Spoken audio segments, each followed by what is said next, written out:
ও মা গো, এটা কি গো? এটা দি মা, সাপ! আজকে সাপ রান্না করে খাওয়াবো তোমাদের দাদা ভাইরে। আমার ছেলে মেয়েরে দেখাইনি, লুকিয়ে রেখেছি। কালকে এক ভালোবেসে এক কাস্টমার দিয়েছে, জীবনের প্রথমবার রান্না করুম। আমার দেওয়ারে কাটটা দিতেছে, ওরা প্রায় সময়ই খায় এইভাবে। আমরা তো আর কোনো দিন খাই না। তোমাদের দাদা ভাই হেল্প করতেছে, দেহ কত সুন্দর করে কাটলো গো। ওরে বাবারে, রক্ত দেখলে তো আমার মাথা ঘুরা গো।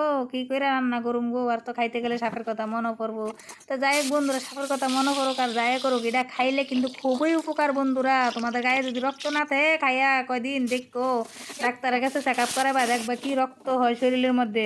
সত্যি করি, এটা কিন্তু ফাইজলামি না, আর কিও করতেছি না। সত্যি বন্ধুরা, তোমরা দেখবা খুবই উপকার। খেয়েও, আমার ছেলে মেয়ের জন্য রান্না করছি, কিন্তু আমার মাইয়া দেখা লিছে, দেখা কইতেছে আর খাইতো না। তো ভিডিওটা ভালো লাগলে অবশ্যই একটা লাইক করো, কমেন্ট করে চ্যানেলটাকে সাবস্ক্রাইব করে আমার পাশে থেকে। আমি তোমাদের দাদা ভাইয়ের খাওয়ান দিতে থাকি, তোমরা এমন করে রাইন্দা খাইও আর কমেন্টে জানাইও কেমন হইছে বন্ধুরা। ঠিক আছে।